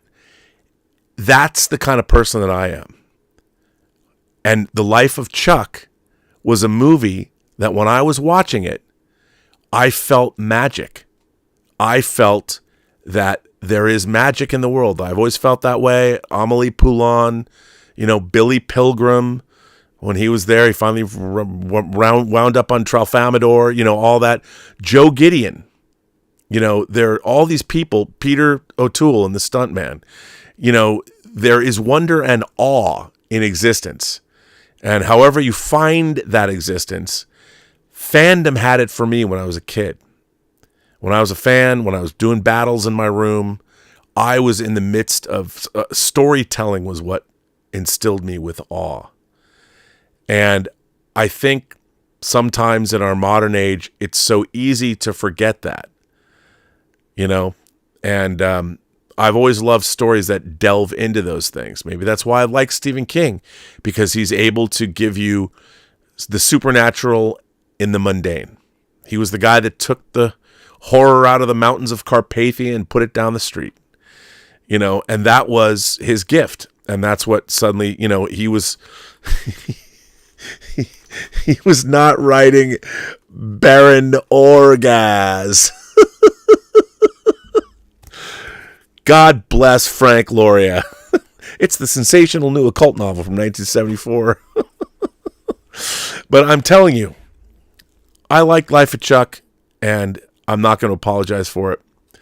And I'm not going to apologize for being a lifelong fan of the Cinefantastique, as Fred Clark said, being an imagination connoisseur, because where I find my meaning in life is in the wonder of existence.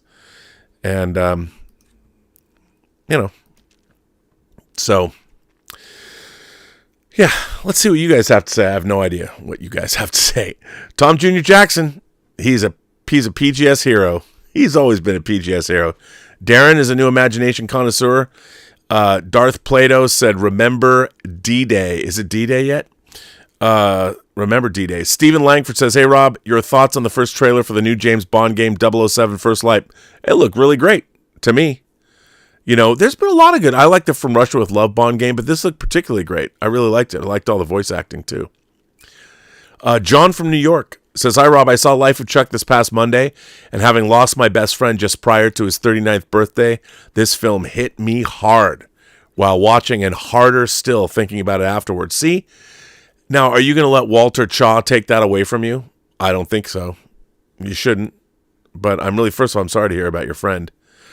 John goes on to say, it's a meditation on what defines a life well lived, regardless of the length of that life. And I loved it. That's how I felt about it, too.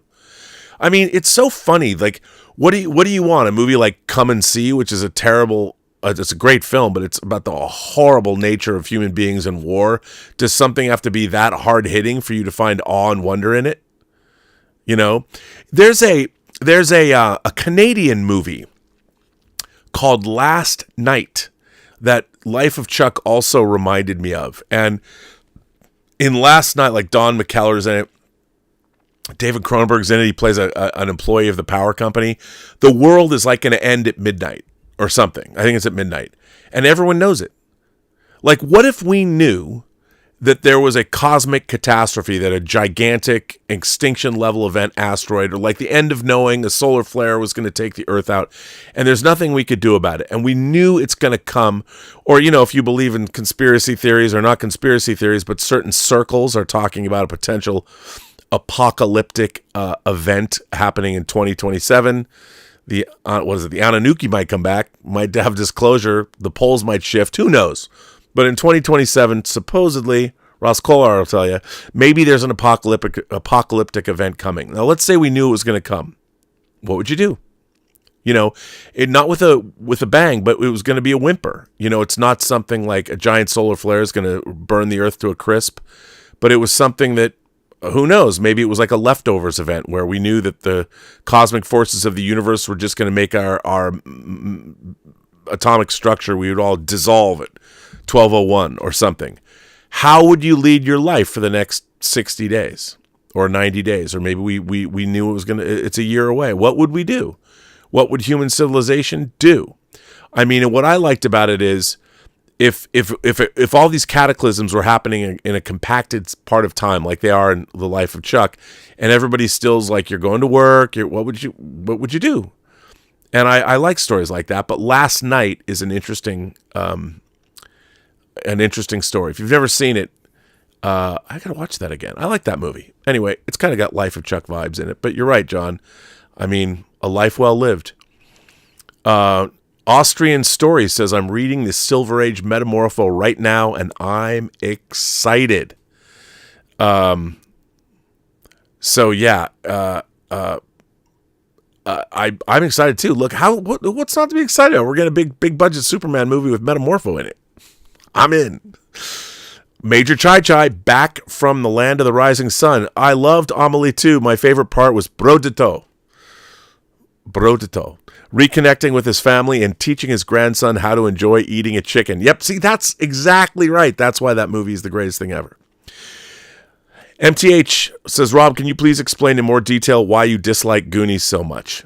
Is it the characters, the story, the acting, and the directing? I'll tell you, it's very simply, the whole movie is forced.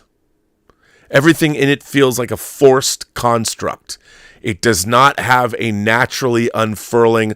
The characters in it, I don't believe them. You know, I'll give you an example.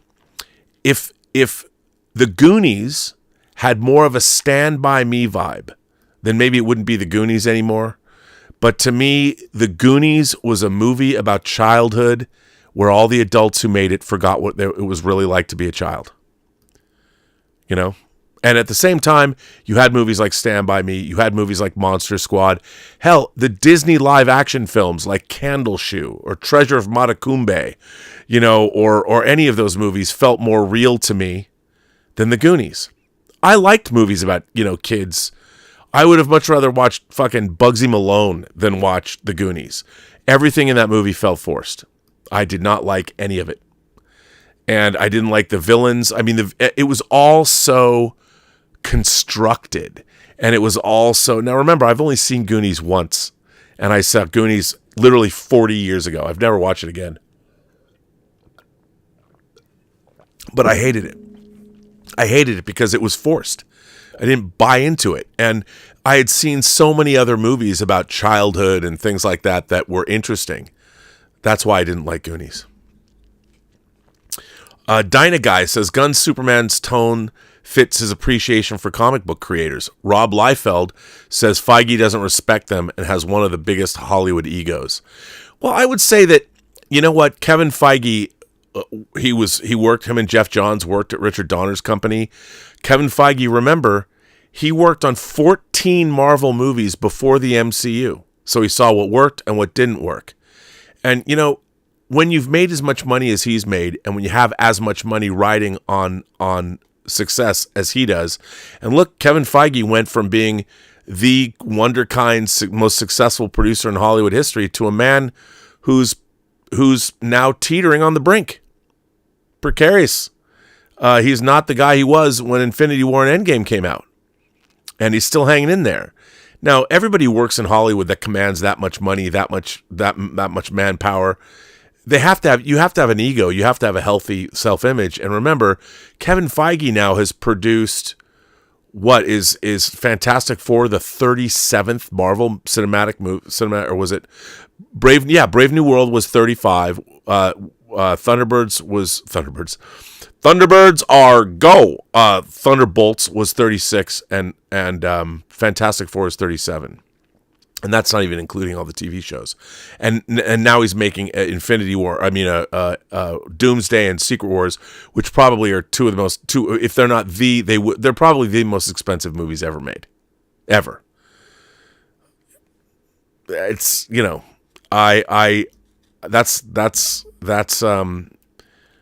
I mean, look, I think Kevin Feige does respect creators because he works with all different kinds of creators every day. And I love Rob Liefeld, the original Robservations. I really do. I've met him a number of times. I've done shows with him. Every time I've met him, he's hilarious. I love talking with him, and I get it. I get where he's coming from. I do, and I think that what Rob's experience, especially with Deadpool and Wolverine.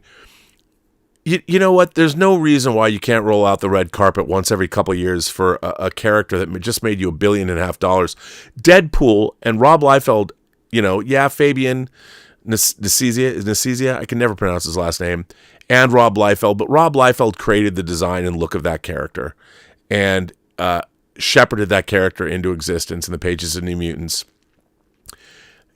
Show the guy, give the guy his due.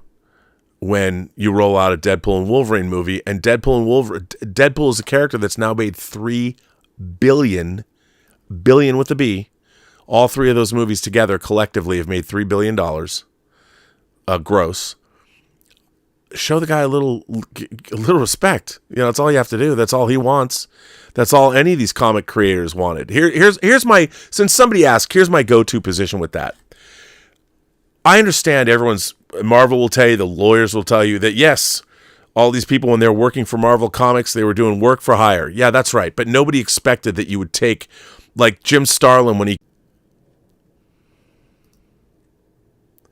Okay, I'm back. I don't know what's going on. Maybe it's the software. But when Jim Starlin created Thanos, he created Thanos as being a character in comic books. Maybe there was thought that they were going to be in animated films or animated shows someday, but nobody ever thought that a studio would be making billions of dollars off of a character that you created in the pages of the funny books. And people can say, well, no, it's only fair. At least Marvel makes mention of the creators at the ends of those movies, and they should pay them a healthy stipend. Comic book creators, if you gave them $100,000, they would be very happy with $100,000 or more. I mean, I think it's par for the course. It should be. But, I'm very sensitive to this because, watching the authors of modern or the writers of modern Star Trek just willfully steal from, whether it's, Ursula K. Le Guin, that was inexcusable. Those who walk away from Umlaus. But when they're literally taking the origins of characters whole cloth out of, like, Dorothy Fontana's Star Trek novel, who was a WGA member, and they acknowledge it, but they're like, you're paid as writers, and now you're just taking stuff from other writers. It's immoral, and it's creatively bankrupt. And I think that people should get paid. John from New York says, I agree with you on dogs. I've had the fortune of having 2 dogs in my life, and one of those dogs was from you. Rory has been a gift and has forever tied my wife and I to you and Elizabeth. So thank you. Well, John, who's good to hear from you. John actually came out here from the East Coast and took one of our dogs, picked a dog and spent some time with us and took that dog home. And Roy's been a gift. We kept one of the, Zoe, Elizabeth's daughter, kept one of the puppies too of your litter. And it's a terrific dog. Don't tell any, my other dog, she's my favorite, Isla. She's a great dog. But part of the reason is because we raised those puppies. Like we were not a puppy mill. We raised those puppies, man.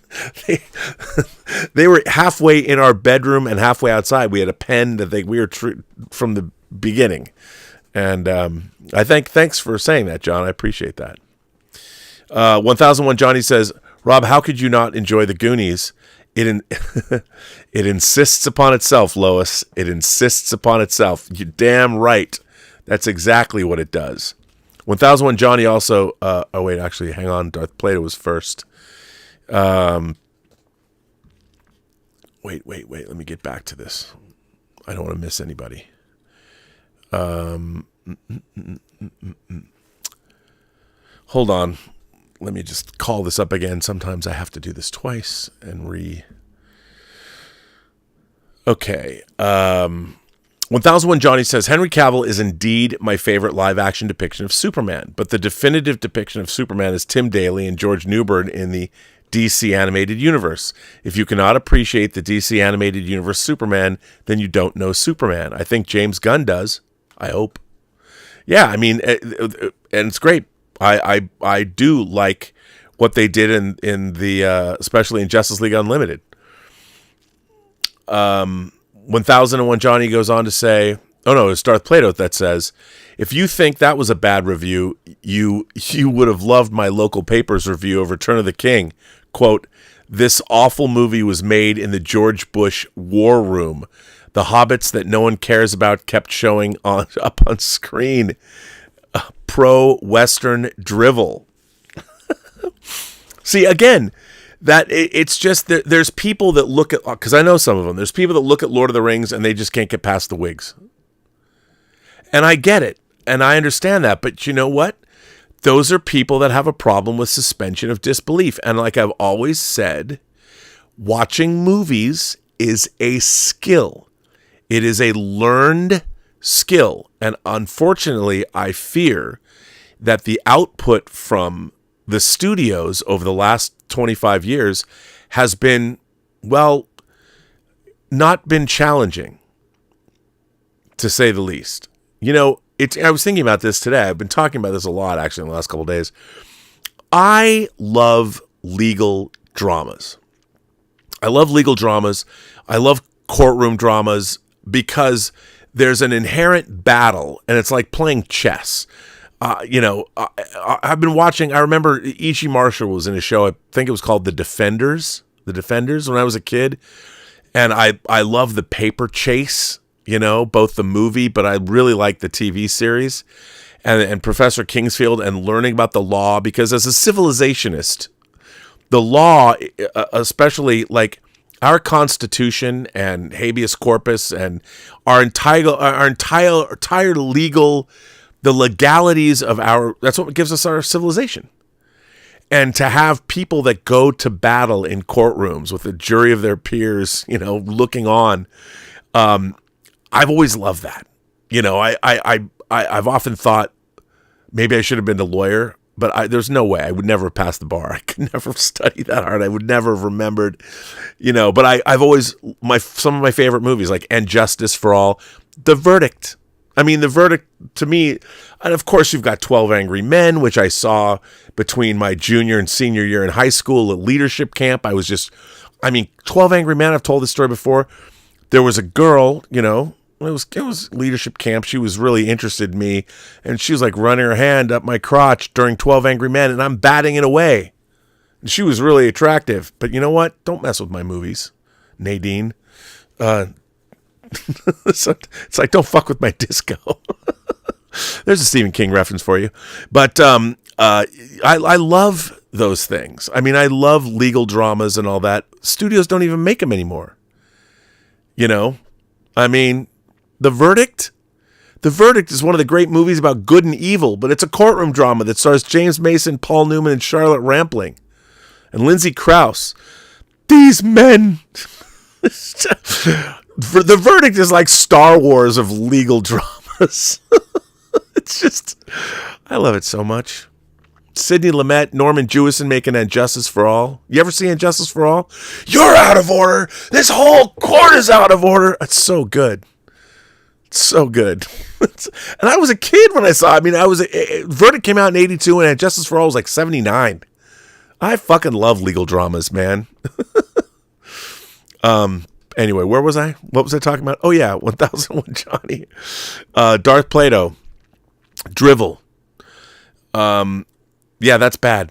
1001 Johnny says, not to harp on the point too hard, Rob, but within a theist worldview, one sees God as the reason for wonder. To hear another say, why do you need God to wonder, is like saying, yes, the sun is majestic, but why should I acknowledge it, even though I see it, though I see it flower? Even though by it I see flowers, because the sun making flowers grow. Yes. But see, that's the thing. I do, by the way, 1001 Johnny, it insists upon itself, Lois. It insists upon itself. That's the best thing ever. You're absolutely right. That is why I don't like Goonies. You're a very smart man. But but that's the thing. I mean, I think that's the difference between religion. I mean, I had a big Jewish education, like I've told people. And one of the things that I always thought was, Jews are not forgiven for their sins. You have to atone for them. You have to admit them before God. And, I don't it's hard for me to believe in the way, here's what I don't. If you look at the entirety of the universe, if you don't believe that we're in a simulation and that we're like 35 levels down from base reality, or if you don't believe we're in a simulation and that we don't really see the universe, that's just what the simulation shows us and stuff, whatever. You know what I mean? If there is a being, the way the being is depicted, I don't think I'm necessarily adverse to the idea of a God, but I am adverse to the idea of a God in the infinitude of how big this universe is that cares what we do. I mean, I would think that if the God created us and gave us his word, and it's up to us to figure out that shit. Because why? My problem is the way the religions depict God is way too humanocentric. It maintains that we're the most important thing in the universe. I know it doesn't say that, and if why does our scripture not say in the entire infinitude of all of this, it just says the heavens? It doesn't. There's no mention of anything else. And if we find life, if we find intelligent life in the universe somewhere else, humanity's going to go nuts. And I think, let's say, part of the reason why they're so afraid, let's just assume for a minute that we have been visited by extraterrestrials from, 12,000 years ago, the Anunnaki or whatever. Let's just say that we have been. Okay? One of the reasons that they can't, if there's any other intelligent life in the universe, that throws all of our scripture into question. And our scripture, religious belief, is the very foundation. I mean, whether you want to call it this or not, like the 10 Commandments are some of the very basis of our culture, of that's how we've ordered our culture. If we had an indication that there is other life forms, and if we meet other intelligent beings and they don't believe in the same God that we do, we're going to be tying ourselves in knots trying to make our own religious beliefs fit the new universe that we now find ourselves in. That actually scares me. If that were to happen, if disclosure happens and suddenly, read books like The Sparrow. There's a lot of, or the Book of Strange New Things. That's a book too, by Michael Faber. I mean, there's some really interesting science fiction novels that deal with the clergy or religious men trying to bring religion to other planets, other religions. I mean, they're bringing religions to other planets, kind of like missionaries. It's always an interesting thing. I don't know what will happen. Darth Plato says the universe hasn't always been this size. The universe has never been one size at all. It's been constantly expanding. The universe is much bigger than it was when I started this show. So, yeah. Always interesting. but it's like, you know, I still think that if, I mean, it's hard for me to conceive of a being. It's easy to anthropomorphize some kind of an all-powerful being that created us. But there's so much more in the universe than just us. Is it all there for just us to look into? Why create trillions of other star systems, trillions of other galaxies with there's so, it's unbelievable how I can't even fathom how big the universe is. And yet we want to believe that we're at the center of it. We're not even in the center of the Milky Way galaxy. As you know from the Hitchhiker's Guide, we're in the western spiral arm of the unfashionable end of the western spiral arm of the Milky Way galaxy. Well, listen, everybody, I just want to talk about the life of Chuck. Make of this what you will. Fandom. I just wish fandom was a little bit more open-minded. I wish fandom threw a wider net. I wish fandom would take time and stop and smell the Supermen. Hopefully not after a hard day's work, but freshly showered Supermen, unless you like that other way. I know some people who do, but, you know, I just think that we've got a lot of wonder and awe in the universe to go around, and we should enjoy it more. And on that note, I'm going to end this show and continue to work on my 1/8 scale Wet Nelly from The Spy Who Loved Me. All right, so I will see you all later. I want to thank everybody for generously supporting this channel via Super Chats and tips. I want to say thank you to Tom Jr. Jackson, my moderating staff, like Darth Plato. Thanks for being here and doing that. And I've got letters to read from people. I'll read those in the next episode, which will probably be tomorrow. And on that note, I say to everybody, remember, every person you meet has a story to tell that you have yet to hear, and all you have to do is listen. And with that, I'm gonna go make sure that my CHOAM contracts are properly, the I's are dotted and the T's are crossed, so we can keep mining spice. All right, everyone, have a good evening, and everybody go see The Life of Chuck and report back to me.